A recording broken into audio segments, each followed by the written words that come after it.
주는 말씀은 구약성경 시편 115편 9절에서 11절까지 말씀입니다. 시편 115편 9절에서 10절까지의 말씀입니다. 다른 성경 801쪽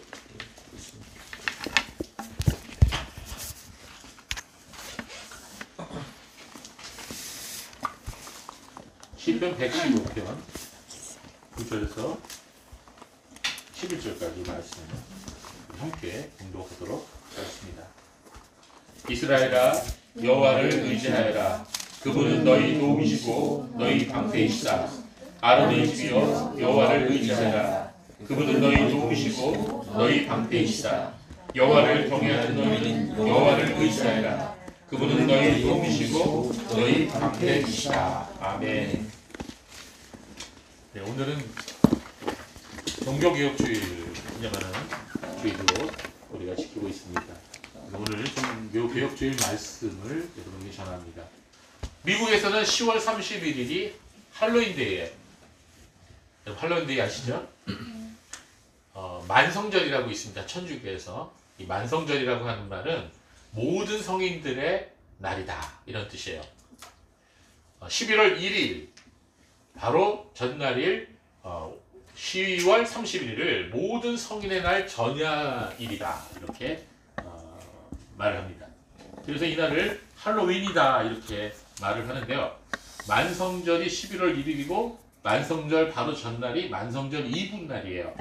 그래서 이걸 영어로 뭐라고 그러냐면 All Hallows Eve 이렇게 말합니다. 여기서 Hallow라고 하는 거는 Hello 이게 아니고요. Hello 이거는 성자를 뜻하는 고대 영어예요. 성인, 세인트죠, 영어로. 세인트가 옛날에는 헬라우라고 했단 말이에요. 그래서 All Hallows, 모든 성인들의 날이 만성절의 전날, 이브, 크리스마스 이브 하면 크리스마스 전날을 말하죠. 그래서 All Hallows Eve, 요걸 이렇게 축약을 하면은 할로윈이 됩니다. 그래서 이 할로윈 데이가 10월 31일입니다. 이 할로윈은 원래 고대 켈트족의 한 해의 마지막 날을 기념으로 사윈 축제라고 하는 것을 했는데, 그들은 10월 31일을 한 해의 마지막으로 생각했다고 합니다. 그래서 이 축제가 기독교와 같이 짬뽕되면서 만성절 이브날이 할로윈 축제일이 되어버렸어요. 근데 서양 사람들은 오히려 이것보다 오히려 사윈 축제를 더 중요하게 여겨갖고 이날 밤에 죽은 사람들의 영혼이 되살아난다고 믿고 있습니다. 그래서 특히 미국에서는 어린아이들이 이 축제일날 신났죠. 그래서 귀신 복장을 하고 할로윈의 상징인 호박을 들고 다닙니다. 언제부터인가 한국에서도 이 할로윈 데이가 퍼져갖고 이때가 되면 백화점마다 학원마다 아이들을 대상으로 할로윈 축제를 하고 있는 모습을 우리가 종종 볼 수가 있었는데요. 이건 굉장히 비기독교적인 모습이죠. 그러나 우리 교회에 다니는 우리들에게는 이날이 굉장히 중요한 날입니다. 서두에서 말씀드렸듯이 이날은 바로 종교개혁이 시작된 날이기 때문인 것이죠. 개신교는 해마다 10월 마지막 주일을 종교개혁주일로 정해 기념하고 있습니다. 그러니까 바로 오늘이 10월 25일 오늘이 종교개혁주일입니다. 그리고 실제로 종교개혁이 일어난 날은 10월 31일입니다. 여러분 꼭 이 날을 기억하시길 바랍니다. 어떤 의미에서는 교회의 생일이다, 개신교의 생일이다, 이렇게 말할 수도 있는 것입니다. 지금부터 503년 전, 그러니까 1517년 10월 30일 독일의 비텐베르그 대학의 구약 및 히브리어 교수였던 34살의 젊은 신부 마르틴 루터는 당시 로마 카톨릭이 안고 있는 부패와 여러 가지 신학적 문제들을 지적하는 95개의 조항의 반박문을 비텐베르크 성곽교회, 즉 독일어로 하면 슐로스케르케, 영어로 하면 캐슬처치, 그 교회의 정문에 붙였습니다. 루터는 이 95개 조항을 게시하고 교황청과 이에 대한 논쟁을 벌이기를 원했습니다. 오늘날로 말하자면 대자보를 붙인 거죠. 루터는 이 일이 장차 유럽 대륙을 뒤흔드는 종교개혁으로 발전하리라고는 생각을 하지 못했습니다. 그런 단지 로마 카톨릭의 부패와 모순에 대해서 신학자 입장에서 같이 논의를 하자 이런 의도였던 것입니다. 그러나 그의 당초 생각과는 달리 이 95개의 조의 대제가 종이로 인쇄돼 갖고 순식간에 유럽 대륙 전역에 퍼지게 되었습니다. 그동안 이 로마 카톨릭의 부패에 대해서 참고 지냈던 귀족들과 평민들이 이 마틴 루터의 95개 태제를 보고서 종교교의 불길이 그 마음속에서 활발 타오르기 시작한 것입니다. 그래서 이 종교개혁의 운동을 통해서 오늘날의 개신교가 탄생하게 된 것이죠. 말씀드린 대로 마틴 루터는 본래 독일 카톨릭 교회의 신부였습니다. 한 일개의 신부가 전체 카톨릭 교회의 수장인 로마 교황에 대해서 이런 것이 잘못됐고 저런 것이 잘못됐다라고 반기를 들었다는 거예요. 이거는 그 당시로는 상상할 수 없는 일입니다. 신부직이 파면되면 물론이거니와 자칫 잘못하면 자신 물론 가족 전체가 목숨을 잃을 수 있는 그런 아주 위험한 행동이었습니다. 그럼에도 불구하고 그는 교황과 카톨릭 교회의 신앙에 대해서 95개나 되는 조항에 대해서 방반문을 작성하여 이것은 틀린 것이다 라고 말한 것입니다. 그렇다면 마틴 루터가 목숨을 걸고 그런 행동을 한 이유가 무엇이었을까요? 우리가 종교개혁 운동을 보다 잘 이해하기 위해서는 그 종교개혁이 어떠한 역사적인 배경 가운데서 일어났는가를 먼저 알 필요가 있습니다. 당시 시대 상황을 자세하게 묘사하고 있는 책들 중에 으뜸인 책은 미국 예일대 교회사 교수였던 롤런드 허버트 베인턴이라고 하는 교수님이 저서 Here I Stand, A Life of Martin Luther라는 책입니다. 바로 이 책이에요. 이 롤런드 베인턴 교수에 의하면 종교개혁이 일어나기 직전 이 독일 사회가 이 성자와 성물 숭배가 얼마나 극에 달하고 있었는지를 아주 자세하게 묘사하고 있습니다. 이 성자도 숭배하고 그 다음에 성물이라 그래서 여러 가지 물건들을 숭배하는 거예요.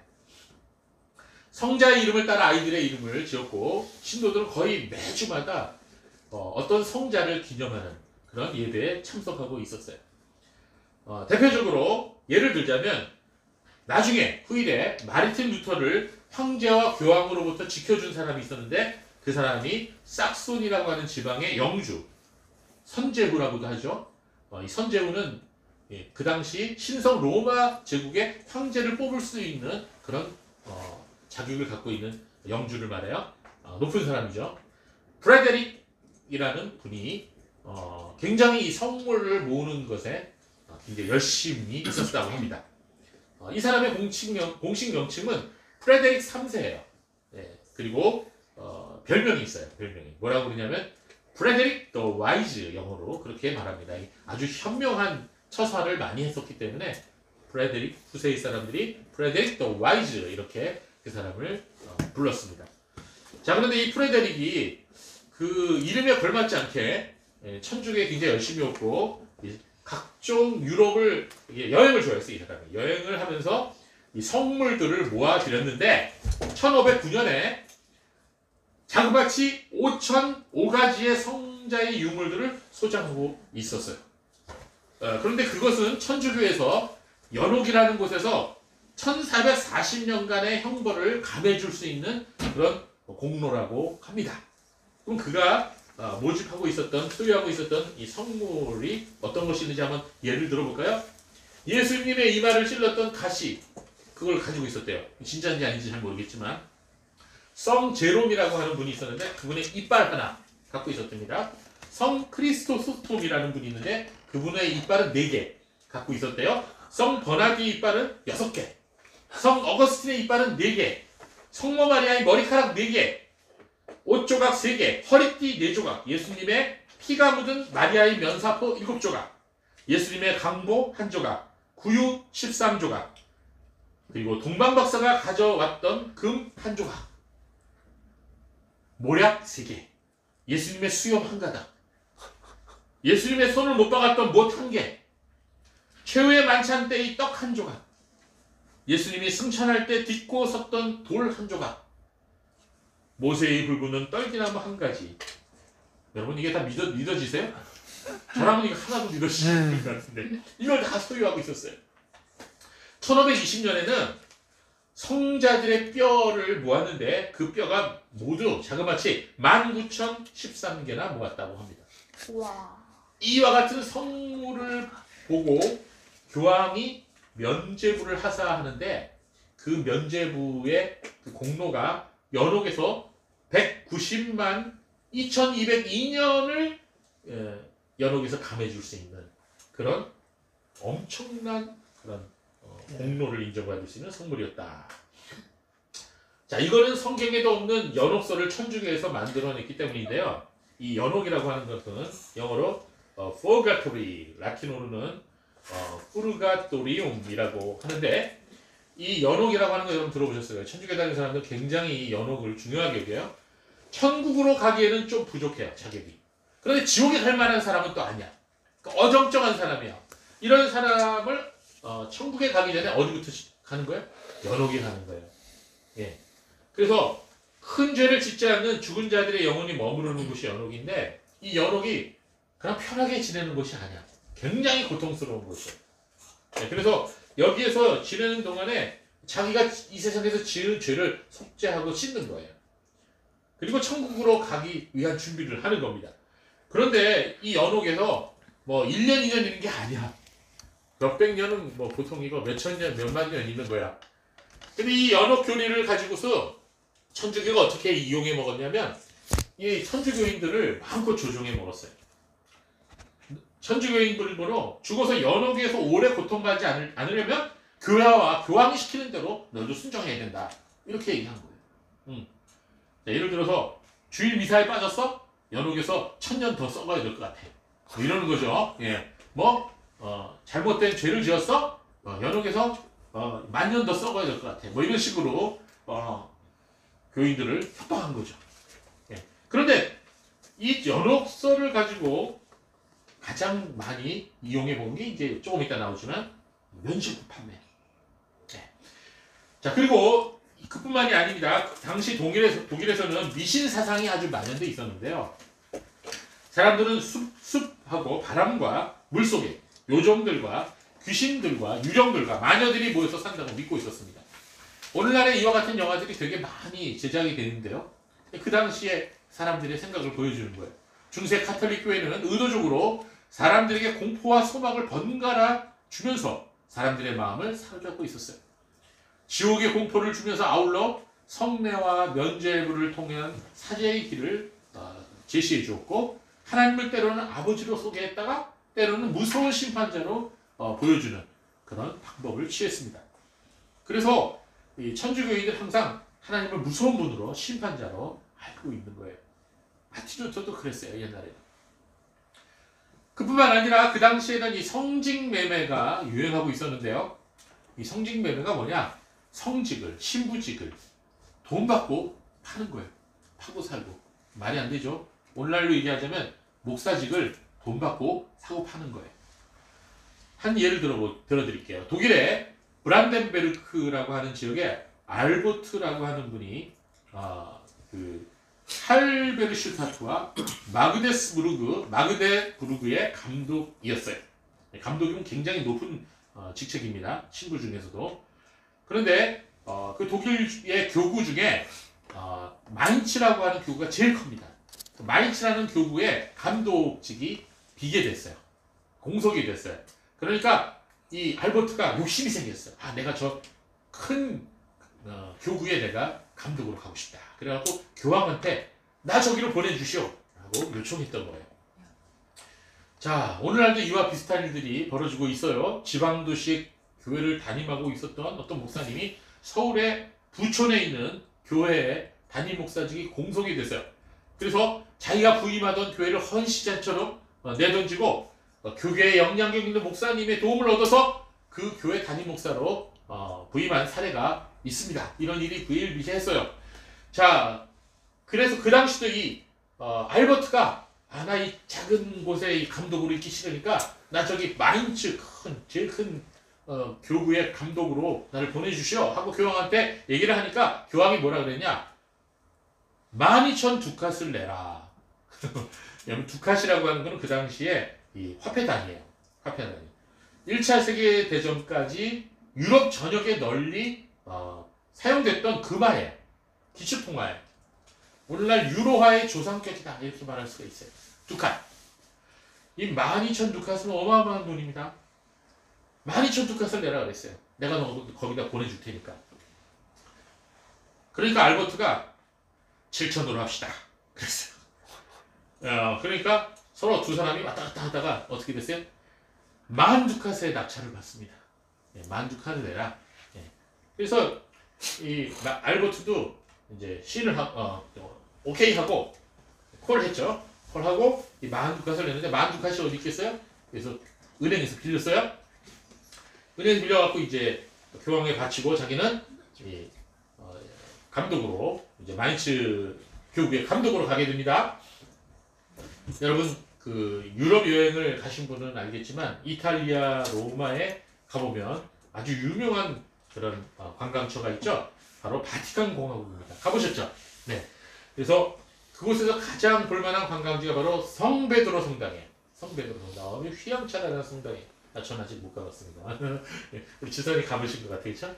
이 성베드로 성당은 이제 라틴어로 바실리카 상티 베드리라고 해요. 저 산피에로 대성당이라고 말하죠.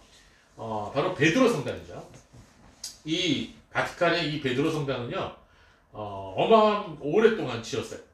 14세기에 건축을 시작해서 잘 안 되니까 잠시 멈추다가 1506년 4월 18일 다시 건축을 시작을 해서 1626년까지 지었어요. 어마어마한 오랜 기간에 지었죠. 뭐 유명한 사람들이 여기에 건축에 참여했습니다. 여러분 잘 아는 사람이 그 중에 있는데 바로 미켈란젤로가 그 중에 한 사람이야. 또 많은 미술가들이 여기서 그림을 그렸어요. 벽화를 그리고 천정화를 그리고 그랬습니다. 그 과정에 어마어마한 돈이 들어갔어요.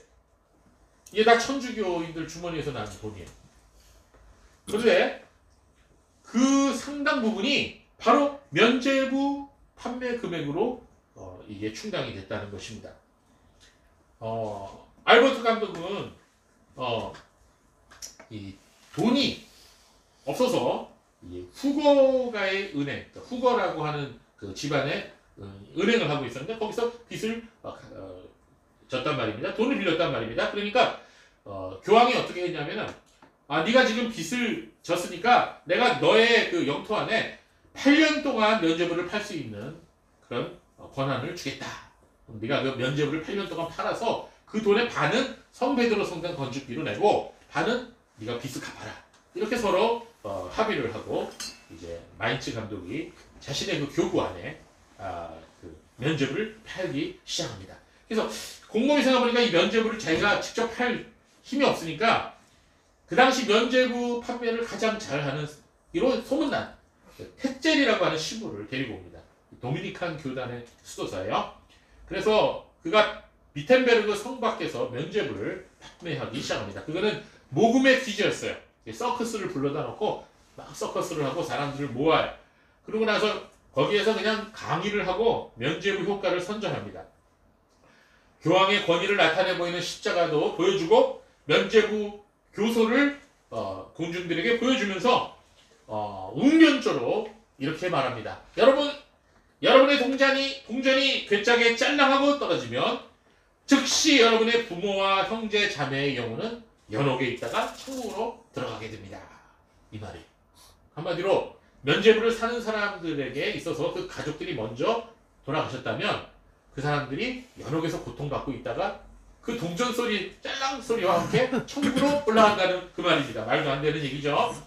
근데 이 면죄부는 가톨릭 교회가 신자들에게 죄를 용서해 주는 대신 기부를 받고 교황의 이름으로 발행한 증명서야. 한마디로 사람들의 죄를 돈 주고 사해주는 증명서인 거죠. 원래 이 면죄부 제도가 성행하기 시작한 것은 십자군 때부터였어요. 성지, 그러니까 예루살렘이죠. 예루살렘이 원래 그 유대인들의 땅이 아니었습니까? 그런데 나중에 이것이 그 회교 사람들이 점령을 해서 이것 때문에 예루살렘을 탈환하려고 십자군 전쟁이 벌어지지 않았습니까? 그래서 이 이교도들과 싸우며 생명을 내건 사람한테 이 면죄의 특혜를 베풀기 시작했는데 이게 면죄부의 시작이에요. 후에는 이 십자군 전쟁에 직접 참여하는 대신에 기부금을 돈을 내면 그 사람들에게도 면죄부를 발행해 주었습니다. 자, 그런데 이게 짭짤한 수입이 된 거예요. 그러니까 교황청에서 어떻게 한 거예요? 이제는 성당, 수도원, 뭐 병원들 건축하기 위해서 기부금을 내는 사람들에게까지 이 면죄부를 주었어요. 그리고 결국은 이렇게 직접 거리로 나와서 사람들에게 면죄부를 팔기 시작했던 것입니다. 자, 그야말로 시대의 사기극이죠. 그죠? 그럼 돈 많은 사람은 다 천국 가겠네? 그죠? 바로 이러한 면죄부 판매가 당시 루터의 가슴에 불을 질렀던 거죠. 루터는 마인츠의 신임 감독이었던 이 알버트 대주교를 향해서 면죄부 판매가 잘못되었다는 것을 말하는 95개조의 논방문을 비텐베르크 성당 정문에다 붙였습니다. 루터는 로마 교황에게 이렇게 따졌습니다. 95개 조항의 86조 항에 이렇게 말했어요. 가장 부자였던 크로이소스 왕보다 더욱 부유한 교황이 성 베드로 성당을 자신의 돈으로 짓지 않고 가난한 신도들에게서 돈을 뜯어서 짓는 이유가 뭡니까? 이렇게 질문했어요. 이 95개 조항이 빠르게 유럽 전역에 퍼졌습니다. 대주교와 테첼이 이 반박문을 로마에 전달했어요. 네. 일이 심각해지니까 로마 교황이 루터를 로마로 오라 그랬습니다. 그러나 그 당시 영향력 있었던 아까 말씀드렸던 sakso니의 프리드리 선제후가 이 루터를 보호해줬어요. 그럴 수 없다. 독일 사람은 독일 안에서 재판을 받든지 독일 안에서 해결해야지 바깥으로 보낼 수 없다. 그리고 루터를 보호했어요. 그래서 로마 교황청은 카제탄 추기경을 이 루터에게 보냈습니다. 그래서 신문을 했어요. 그리고 루터에게 교황의 말에 순종해야지. 너는 못 써! 이렇게 야단을 쳤어요. 그러니까 루터가 뭐라고 했어요? 여러분 추기경이면 엄청나게 높은 거예요. 네, 추기경. 이 신부가 쳐다볼 수도 없는 그런 높은 지혜인 사람입니다. 그는 추기경 앞에서 당당하게 교황보다 공의회가 더 높고 모든 인간은 오류를 범할 수 있기 때문에 교황도 오류를 범할 수 있고 그리스도인인 신앙의 최종적인 그 평가와 권위는 교회가 아니라 성서다, 성경이라 이렇게 얘기했어요. 마침내 교황청은 1520년 6월 15일에 루터에 대한 파문을 경고하는 칙서를 발표했는데 그 칙서가 바로 엑수스룩의 위네라고 하는 이름이 무슨 뜻이냐면 주여 일어나소서라고 하는 그런 의미를 갖고 있는 칙서를 이제 발행을 했습니다. 그리고 여기에서 루터에게 너는 주님의 포도밭을 어지럽히는 멧돼지다, 뱀이다 이렇게 말을 했어요. 그리고 루터가 책을 많이 썼어요. 로마 교황청을 잘못을 고발하는 책들을 많이 썼는데 거기에서 41개의 문장을 뽑아내갖고 이거는 이단적인 그런 잘못된 그리고 유혹하는 카톨릭 교리와 모순되는 그런 문장들이다 하고 정죄를 했어요. 만약에 60일 내에 이 말들을 취소하지 않으면 너를 파문할 것이다 이렇게 기록되어 있습니다. 그리고 1520년 10월과 11월에 레벤이라는 곳하고 퀼른이라고 하는 곳에서 루터의 책들이 공개적으로 불태워졌습니다. 루터는 이를 보고 자기도 12월 10일 날 비텐베르크 시 입구에서 많은 사람들이 보는 앞에서 바로 교회 법전들, 그러니까 천주교의 교회 법전들이죠. 그리고 파문 위협 칙서인 바로 주여 일어나소서, 엑수스룩의 도미네 이 칙서를 태워버렸어요. 그래서 이 소식을 듣고 교황은 분노하고 1521년에 1월 3일 날 바로 루터를 파문시켰습니다. 이 파문시켰다는 얘기는 너는 이제부터 천주교 신부가 아니야. 그러므로 너는 언제든지 잡아서 죽일 수가 있어. 이런 뜻이에요. 그래서 천주교 신부에게 이 파문은 사형 선고와도 같은 것입니다. 그래서 그 당시 그 사이에 신성 로마 제국의 새 황제로 등극한 찰스 5세가 루터를 신문하려고 독일의 보름스라고 하는 곳에 신성 로마 제국 의회를 열고 루터를 그곳으로 오라 그랬습니다. 루터의 친구들은 제발 가지 마라. 너 거기 가면 죽는다라고 했어요. 이때 마틴 루터가 굉장히 유명한 말을 했는데, 비록 나를 대적하는 적의 수가 보름스 의회의 지붕 위의 디앗장보다 많다 할지라도 나는 거기 가야 한다. 이렇게 말했습니다. 그렇지만 루터는 속으로 굉장히 두려웠어요. 예, 여기 책에도 보면 굉장히 무서웠습니다. 그러나 기도하면서 루터는 거기 출석하여 1521년 4월 17일 보름스 제국의회에 당당히 서게 됩니다. 젊은 황제가 루터에게 너의 의견을 철회할 것이냐? 라고 물었어요. 그러나 루터는 황제에게 담대하게 다음과 같이 말합니다. 내 양심은 하나님의 말씀에 사로잡혀 있습니다. 나는 아무것도 철회할 수 없고 또 그럴 생각도 없습니다. 왜냐하면 양심에 반해서 행하는 것은 위험하며 불가능하기 때문입니다. 여기 제가 확고부동하게 서 있습니다. 저는 달리 어찌할 도리가 없습니다. 하나님이여 저를 부으소서. 아멘. 이렇게 말했어요. 이 말이 굉장히 유명한 말이 됐어요. 그래서 이 책의 제목이 뭐냐? Here I Stand. 영어의 책 제목이 Here I Stand예요. 네. 그래서 제가 여기 지금 서 있습니다. 하나님이여 저를 도우소서. 아멘. 이렇게 말했던 거예요. 그리고 1529년에 루터가 찬송가 하나를 지어서 불렀습니다. 그 찬송가가 오늘 우리가 부른 384장인 내 주는 강한 성이요 방패와 병기 되시니입니다. 시편 46편 1절 말씀을 찬송으로 옮긴 건데요. 그 말씀이 이렇습니다. 하나님은 우리에게 피난처와 힘이시니 환난 때에 만날 큰 도움이시다.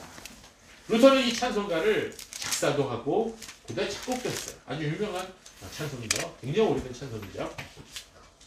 우리도 이 찬송을 불러야 되죠. 아무도 나를 도와줄 사람이 없을 때, 고난의 파도가 나를 향해서 몰아칠 때 우리는 이렇게 외쳐야 됩니다. Here I stand. 주님, 내가 여기 서 있습니다. 하나님, 저를 도와주세요. 아멘. 이렇게 우리가 외쳐야 됩니다. 그리고 우리 고백해야 됩니다. 주님은 나의 피난처와 힘이십니다. 주밖에는 나의 도움이 없습니다. 시편 122편의 말씀 기억하시죠? 내가 산들을 향하여 눈을 들 것이다. 나의 도움이 어디서 올까? 나의 도움이 천지를 지으신 여호와에게서이다. 여러분이 어려운 문제를 당했을 때, 외로울 때, 힘들 때, 고통스러울 때 오늘 주의 말씀을 기억하시기 바랍니다. 네, 오늘 본문 시편 115편 9절, 10절, 11절은 반복해서 이렇게 고백하고 있습니다. 이스라엘아, 여호와를 의지하라. 그분은 너희 도움이시고 너희 방패이시다.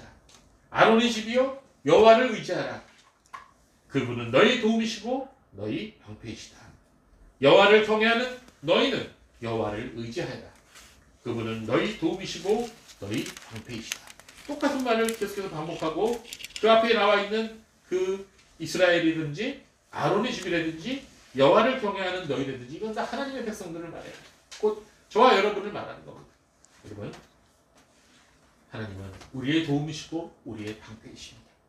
이 말씀을 꼭 기억하세요. 우리가 인생을 살아갈 때 인생이 결코 녹록지 않습니다.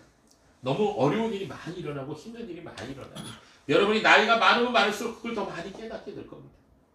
여러분, 나의 힘으로 그것을 이겨낼 수 없습니다. 그럴 때마다 루터처럼 하나님을 부르십시오. 하나님, 내가 여기 서 있습니다. 나를 도와주소서. 주님은 나의 피난처와 나의 힘이십니다. 주밖에는 나의 도움이 없습니다. 이렇게 고백하시다. 여러분 되시기 바랍니다. 그런데 하나님께서 루터의 기도를 들으셨어요. 황제도 루터를 죽이려고 그랬고 교황청의 교황도 루터를 죽이려고 그랬어요. 수많은 사람들이 루터의 원수가 됐어요. 그런데 하나님께서 이 프레데릭 선제후의 마음을 움직여 주셨어요. 그래서 루터를 보호했어요. 루터가 종교개혁을 계속할 수 있도록 성에다 가둬놓고 지켰습니다. 거기서 루터는 기도하고 많은 책들을 저술했고 그리고 성경을 번역하는 그런 일들을 했습니다. 자, 루터는 어디 있는지 몰라요, 사람들이. 그런데 계속해서 그런 책들이 나와요. 그러니까 루터가 어딘가에 살아있구나 하는 걸 사람들이 알고 있었습니다. 여러분, 이 마틴 루터의 종교개혁은 다른 나라에까지 영향을 줘서 결국 유럽 나라들이 이 마틴 루터의 종교개혁을 시점으로 여기저기서 종교개혁 운동이 일어납니다. 우리가 잘 아는 잔 깔뱅교, 바로 제네바에서 놀라운 종교개혁을 하게 되죠. 이로 인해 이 국가 간에 개신교를 믿는 국가와 그리고 천주교를 믿는 국가들이 전쟁을 했죠. 끔찍한 전쟁이 일어났어요. 자, 그 모든 전쟁이 지나고 난 후 개신교는 드디어 자유롭게 교회를 설립하고 예배를 드릴 수 있게 됐습니다. 바로 이것이 마틴 루터의 종교개혁이 시발점이 되었던 것입니다. 자, 마틴 루터 당시에 로마 카톨릭 교회가 원래의 교회인 초대교회와 너무나 달라져 있었던 것입니다. 그래서 마틴 루터는 그런 부패하고 변질된 로마 교회를 향해서 다음과 같이 라틴어로 소리쳤습니다. 여러분이 잘 아는 이 종교개혁의 5대 논제가 있는데요. 마틴 루터는 그 중에서 네 가지를 부르짖었어요. 첫 번째, 솔라 스크립투라. 두 번째, 솔라 피데. 세 번째, 솔라 그라치아. 네 번째, 솔루스 그리스투스. 이렇게 네 가지를 했고, 장깔베는 나중에 솔 글로리아 데오, 오직 하나님께만 영광을, 이런 주제를 얘기했죠. 자, 마틴 루터가 얘기한 이 주제 중에 첫 번째, 솔라 스크립투라. 자, 솔라는 오직이라는 뜻입니다. 오직. 스크립투라는 성경이라는 뜻이죠. 오직 성경만으로 이렇게 외쳤는데요. 그 당시 이 구약 성경이 라틴어로 번역되어 있어요. 여러분 라틴어 읽을 줄 아세요? 어렵습니다. 라틴어. 저도 대학원 다닐 때 라틴어를 공부를 했는데 라틴어가 쉽지 않아요. 어쨌든 A+ 맞았지만 라틴어를 공부를 했습니다. 지금도 마찬가지지만 그 당시에도 이 라틴어는 일반 대중들이 잘 접할 수 없는 언어였습니다. 사제들, 천주교인들, 지금도 신부들은 라틴어를 공부를 하고 라틴어로 미사를 집례를 해요. 그래서 이 신부들이나 학자들만이 성경을 소유하고 일반인들은 성경을 가질 수조차도 없었어요. 그리고 자유롭게 읽을 수는 더더욱 없었어요. 그러니까 교황청과 신부들이 마음대로 성경을 지 마음대로 해석해서 일반인들이 그거를 알아차릴 수가 없는 거예요. 깨달을 수가 없는 거예요. 그래서 교황이 자기의 말에 이롭게 성경을 마음대로 해석을 했습니다. 점점 무식하고 가난한 일반인들의 신앙이 어떻게 돼요? 미신적이 되죠. 성경을 모르니까. 예. 그리고 카톨릭 교회의 교리의 노예가 됩니다. 교회가 이러면 이런 줄 아는 거죠. 이때 마틴 루터가 뭐라 그랬어요? 솔라 스크립투라 이렇게 주장했습니다. 오직 성경만으로, 우리의 믿음은 오직 성경만으로 되는 것이다. 그래서 루터가 종교개혁을 일으키고 그 다음 제일 먼저 한 일이 뭐예요? 바로 성경 번역했어요. 쉬운, 일반인들도 쉽게 접하고 읽을 수 있는 독일어로 성경을 번역한 거예요. 그런데 루터가 번역한 이 독일어 성경이 독일 문학의 발전에도 지대한 영향을 미쳤습니다. 그래서 일반인들이 다 이제는 성경을 읽을 수가 있어요. 자, 지금 우리는 한국말로, 우리나라 말로 성경을 읽을 수 있어요. 이게 다 마틴 루터 때부터 시작된 종교개혁의 공로인 것입니다. 자, 그 다음에 마틴 루터가 외친 게 뭐예요? 솔라 피데. 솔라 피데를 외쳤어요. 이거 뭡니까? 오직 피데는 믿음입니다. 믿음. 오직 믿음으로. 우리가 구원받는 것은 오직 믿음이다. 로마 카톨릭은 성도가 구원받는 것은 믿음만으로는 아니다. 선행과 공로가 더 필요하다. 이렇게 믿음과 선행을 같이 주장을 했습니다. 면죄부를 판매할 수 있었던 근거도 바로 그 교리에 근거한 거예요. 당신이 면죄부를 구입하면 당신 자신뿐 아니라 당신의 돌아가신 부모님까지 천국에 들어갈 수 있다고 말할 수 있었던 근거가 바로 선행이 구원에 필요하다고 교리가 갖췄기 때문입니다. 그러나 마틴 루터는 그게 아니라고 반박을 했습니다. 우리가 구원받는 것은 오직 믿음으로만 가능하다. 솔라 피데라고 외쳤습니다. 그 다음에 외친 게 바로 솔라 그라치아. 이거는 그라치아는 그레이스예요. 영어로. 오직 은혜로다. 오직 은혜로만 가능한 것이다. 사람이 구원받는 것은 하나님의 은총으로 가능한 것이다. 다른 건 아니다. 라고 했어요. 그러나 천주교에서 뭐라 그랬냐면 인간의 자유의지의 결단과 노력도 필요한 것이다 라고 가르쳤어요. 바로 이것이 천주교와 루터의 차이였습니다. 그렇지 않다. 우리가 구원받는 것은 오직 하나님의 은혜로만 가는 것이다. 이렇게 얘기했습니다. 그리고 마지막으로 솔루스 그리스투스, 오직 그리스도만이다. 그 당시 로마 천주교는 마리아도 우리를 구원할 수 있다. 마리아로 숭배했어요. 마리아에게 기도하라고 했어요. 하나님은 무서운 분이시고 예수님도 엄한 분이시니까 그 어머니에게 부탁을 해서 좀 이렇게 빌게 해달라. 이렇게 얘기하는 거예요. 지금도 천주교인들은 마리아 숭배를 해요. 그리고 성자들, 여러 성자들을 숭배를 했어요. 그러나 마르틴 루터는 종교개혁가들은 오직 예수님만이 우리가 경배드려야 할 대상이며 우리의 구원자임을 강조했습니다. 자, 바로 이 네 가지가 마르틴 루터가 주장했던 주요 논지였는데요. 자, 오늘날 우리가 몸담고 있는 교회를 개신교라고 합니다. 개신교. 그것은 개혁신앙, 즉 종교개혁의 정신 아래 세워진 교회를 의미합니다. 그걸 영어로 뭐라 그러냐? Reformed Church라고 그래요. 개혁하는 교회다. Reformed Church. 그래서 이 개혁교회는 넓게 얘기하자면 개신교, 신교를 말합니다. 그리고 로마 카톨릭 입장에서는 이 개신교를 뭐라고 말해요? 너희들은 반항자야 라고 하는 의미로 뭐라고 불렀어요? 프로테스탄트라고 불렀어요. 영어로 프로테스탄트. 네. 이게 이제 라틴어로 프로테스타치오는 항거한다 그런 뜻이거든요. 반항한다 그런 뜻이거든요. 그러니까 너희들은 반항자들이야, 항거자들이야 그래갖고 이게 이제 나중에 프로테스탄트다 이렇게 된 것입니다. 우리는 프로테스탄트예요. 개신교들. 예. 불의를 보면 가만 못 있어. 그래서 이게 프로테스탄트라 이런 별명이 붙은 거죠. 그러나 더 정확한 말은 개혁교회, 리포음드 처치. 날마다 잘못된 것을 수정하고 개혁하는 그런 교회다. 자, 그래서 이 개혁교회라는 단어는 넓은 의미에서는 개신교 전체를 의미하지만 점점 어떻게 됐어요? 마르틴 루터를 따르는 사람들은 루터파라고 교회가 생기고 점점 칼빈의 교리를 따르는 사람들은 칼빈주의라고 했어요. 그래서 이 칼빈주의를 따르는 교회를 리폼드 처치라고 개혁교회라고 부르기 시작했습니다. 그래서 영국에서는 이게 장로교회로 발전을 했고 네덜란드에서는 개혁교회로 발전해 오다가 미국에서는 이 두 가지가 다 정착을 했어요.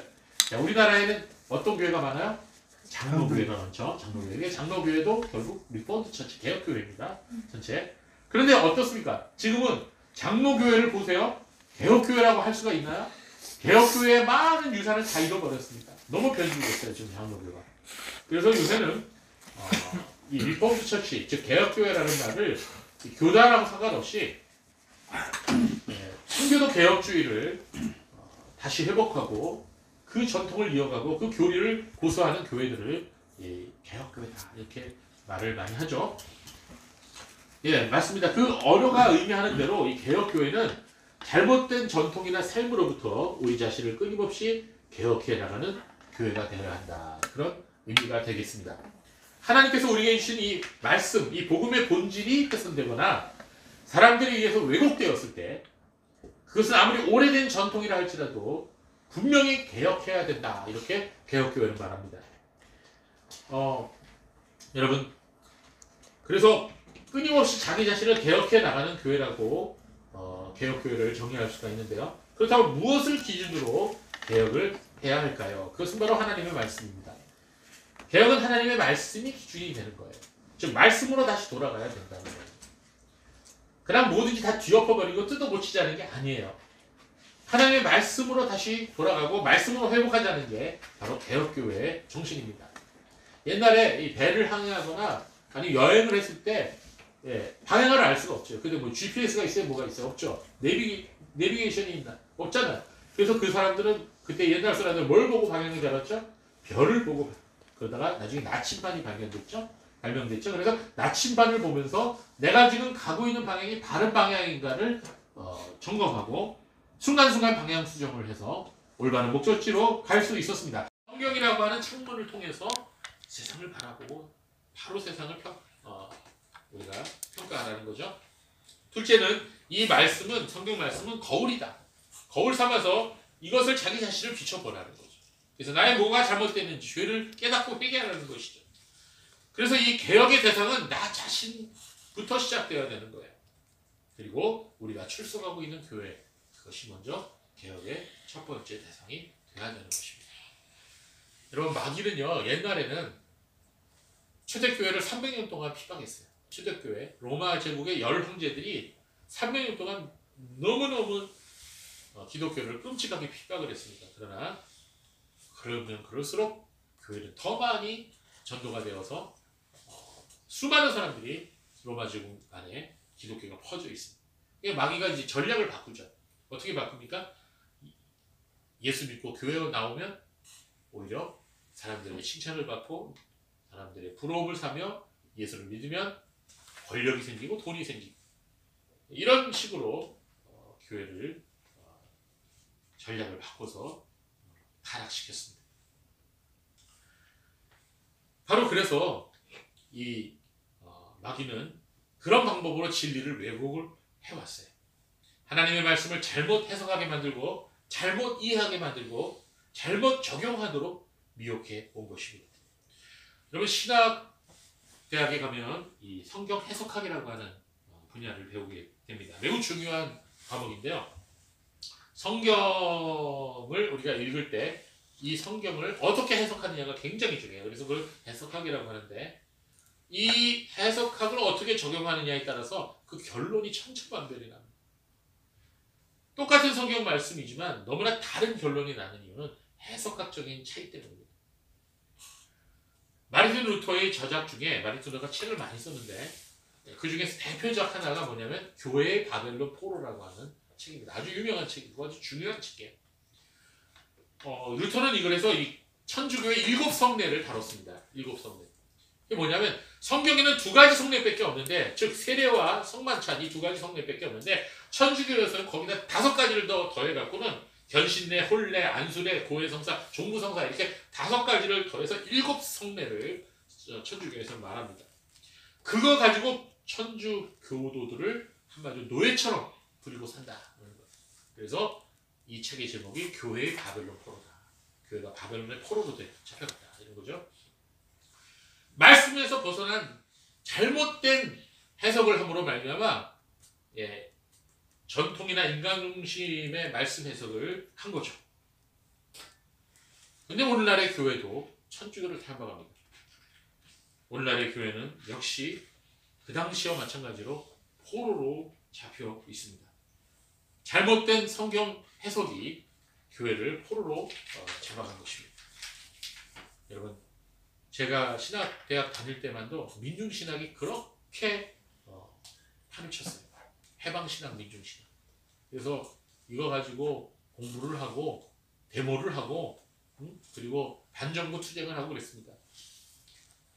그리고 그것이 오늘날 이 종북주의자들을 길러내는 많은 결과를 가져왔어요. 지금 많은 교회와 많은 목사님들이 성경을 제대로 해석하지 않고 사회주의 이념으로 심지어는 김일성 우상주의를 찬양하는 그런 사람들도 있습니다. 많은 교회들이 은사주의에 빠지고 신사도 운동에 빠지고 다락방 교회 같은 그런 이단에 빠집니다. 그래도 뭐예요? 성경 해석이 잘못된 겁니다. 다 자기들의 뒤틀린 유익과 목적을 위해서 성경을 이용하고 있는 거예요. 그리고 또 하나, 진화론적인 세계관에 깊숙이 물들어 있는 사람들이 목사가 되고 신학대학 교수가 돼서 그들이 교인들을 가르쳐요. 또 교인들도 어떻게 돼요? 세상적인 믿음을 갖게 되죠. 세속주의와 번영주의 신학에 물든 목사들이 또 성경을 이용해서 자신들의 배를 불리고 있어요. 그들은 결코 그리스도의 십자가를 바르게 이해할 수 없습니다. 또한 많은 목회자들이 숫자의 우상에 빠져 있어요. 처음에는 순수하게 성령으로 시작했다가 나중에는 뭐예요? 내가 큰 교회 담임이 돼야지 하면서 숫자의 우상에 빠진, 서로 목회자들이 모이면 이런 얘기예요. 야, 너희 교회 몇 명 모이냐? 헌금 얼마나 들어오냐? 부자 교인들은 있냐? 너 뭐 타고 다니냐? 나 벤츠 타고 다닌다. 너 목회 성공했구나. 이런단 말이에요. 나 포니 타고 다니는, 포니가 뭔지 아세요? 요새는 없어졌죠. 요새는 뭐라 해요? 나 티콘 타고 다닌다. 너 목회를 어떻게 그 모양으로 했냐? 뭐 이런다고요. 이 숫자의 우상에 빠진 거예요. 목회를 자기 만족을 위해서, 자기 이름을 드러내기 위해서, 자기의 영광을 취하기 위해서 하고 있는 거예요. 교인들은 어떻습니까? 교인들도 역시 문제가 심각합니다. 요사이 많은 교인들이 교회 쇼핑을 하고 있어요. 인터넷이 발달하고 교통이 발달하니까 뭐 어디선지 그냥 금방 갈 수가 있죠. 그리고 집안에 앉아서 수많은 교회들을 돌아다닐 수가 있어요. 이 목사님 말씀 들어보고 저 목사님 말씀 들어보고, 물론 신앙의 발전을 위해서, 우리가 경건의 훈련을 위해서 여러 목사님들의 이 설교를 들어보는 것은 그건 유익한 것입니다. 그러나 하나님의 말씀을 들으려고 하는 의도보다는 자기 귀에 맞는 설교를 찾아다니고 그런 설교가가 있는 교회를 찾아다니는 경우가 많은데, 또 한참 다니다가 마음에 안 들면 또 다른 교회를 또 바꾸는 거예요. 이게 바로 교회 쇼핑이에요. 어떤 목사는 마치 연예인처럼 자신의 팬들을 데리고 다니는데요. 이 목사님이 한 교회를 목회하다가 다른 교회로 부임을 하게 되면 그 교인들이 우르르 그 목사님을 따라다니는 거예요. 물론 자신이 다니는 교회가 성경적으로나 교리적으로 심각한 문제가 있거나 그 목회자가 윤리적으로 용납하기 어려운 문제를 일으킨 경우 다른 교회로 옮길 수 있어요. 그거는 괜찮은 거예요. 그러한 경우가 아니라 교회가 그냥 단순히 마음에 안 들어서, 목사가 마음에 안 들어서, 더 좋은 환경의 교회가 있어서, 더 크고 화려한 예배당이 좋아서, 갖가지 이유들이 다양하지만 이 교회를 여기저기로 쉽게 옮겨 다니는 교회들이 요새 많아졌다는 거예요. 그리고 교회 안에는 거의 전도가 이루어지고 있지 않아. 주로 교회들 간에 수평 이동이 이루어지고 있어요. 수평 이동. 그래서 교회에 새로 오신 분들 보면 대부분 신앙생활 몇 년씩 하고 수십 년 하는 교회들도 많아요. 그러니까 목사님들이 서로 교인 안 뺏기려고 서로도 그냥 혈안이 돼갖고 아주 신경이 날카로워져 있죠. 이게 다 올바른 게 아닙니다. 여러분, 이전에는 성도들이 목숨을 걸고 교회를 지켰습니다. 옛날에는 교회와 목회자의 숫자가 너무나도 적었기 때문입니다. 제가 25년 전에 중국 단기 선교를 갔을 때 옌지라고 하는 곳, 그렇게 연길이죠. 도문 이런 곳에 갔는데 교회가 제법 여기저기 있었어요. 있기는 있었는데 교인들도 있었어요. 목회자가 없어요. 그 넓은 광활한 대륙에 목회자가 몇 명 안 되니까 선교사님들이 이곳저곳을 다니면서 설교를 하고 있었고요. 성찬식이나 세례식은 꿈도 못 꿔요. 제가 그때 단기 선교로 가갖고 저와 함께 참여했던 팀이 예배를 인도하고 그 자리에서 성찬식과 세례식을 거행했습니다. 교인들이 막 울더라고요. 너무 감사해요. 목사님이 오셔서 우리가 이게 몇 년 만에 성찬식을 해보는 겁니다. 그들은 너무너무 갈급했던 거죠. 자, 우리나라에도 이전에는 이 교통이 좋지 않고 인터넷도 컴퓨터도 없었던 시대에 동네에 교회가 있으면 너무나 고마운 거죠. 두세 시간을 걸어서 교회를 갈 수 있어도 그 찬송 부르면서 가는 거예요. 평소는 그렇게 한 교회를 섬기다가 천국에 가는 성도들이 많았습니다. 교회를 옮긴다는 것은 그저 멀리 이사 갈 때뿐이었죠. 그 당시 목사님들도 참 청빈했고 순수했어요. 지금처럼 신학적 지식이 풍부하지도 않았고 책이 많지도 않았고 학위를 가지고 있는 것도 아니었지만 그 당시 목사님들 다는 아니지만 대부분이 성경 말씀대로 전하고 성경 말씀대로 살면서 그리고 기도 많이 했어요. 우리가 그런 목사님들을 지금 찾기가 참 힘들죠. 또한 오늘날 많은 교회들이 만몬주의라고 하는 우상, 돈의 우상에 빠져 있습니다. 돈을 하나님보다 더 사랑하는 거죠. 제가 이전에도 말씀드렸죠. 모 교회에서 기도원을 짓는데 이 기도원이나 교회 건축을 하는 전문 부흥사를 모셔다가 한 달 동안 부흥회를 매일 하는 거 매일. 그분의 그 대형 현수막에는 이렇게 적혀져 있었습니다. 김영모 목사. 모는 모입니다 그냥 실명이 아니에요. 예, 김영땡 목사. 그를 이렇게 소개합니다. 예언투시 기도응답의 전문가. 그래갖고 봉투를 한 사람씩 4개 만들었는데 보통은 한 장 이상. 한 장이면 얼마인지 아세요? 100만 원이 아니에요. 거기다 0 하나 더 붙여야 됩니다. 만약에 그거보다 적으면은 호되게 야단칩니다. 네가 이런 정도의 금액을 가지고 기도응답 받으려고 그래? 되돌려보내. 자, 이런 엄청난 일들이 있었습니다. 그분이 가는 곳마다 교회가 그냥 막 한마디로 야단나는 거예요. 제가 말씀드렸죠? 그분이 인천에 뭐 큰 교회에서 집회하다가 간암으로 돌아가셨다고? 제가 그랬어요.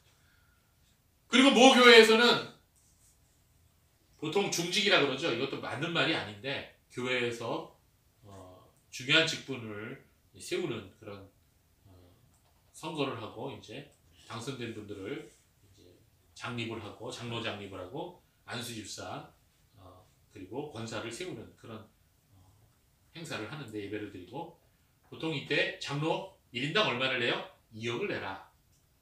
2억을 내라. 안수집사 2천만 원 내라. 권사 1천만 원. 돈이 정 없는 사람은 할부로 내라. 카드도 받는다.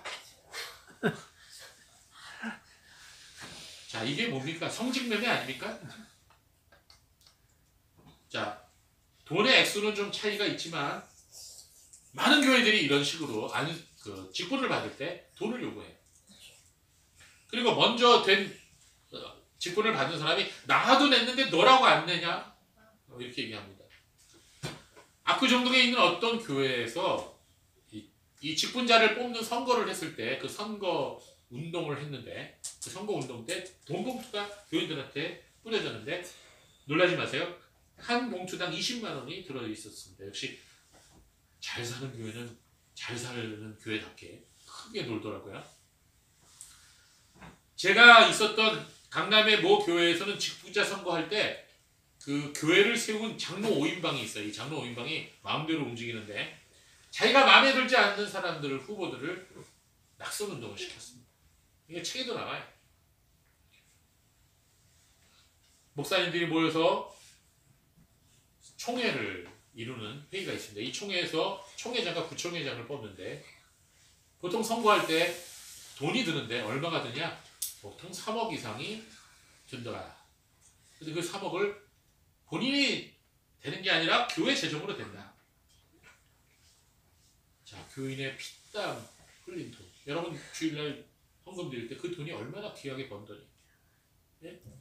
여러분이 덜 먹고 덜 쓰고 하나님 앞에 정성을 다해서 드리는 헌금 아닙니까? 그걸 왜 총회장 선거 나갈 때 써요? 그게 성직매매가 아닙니까?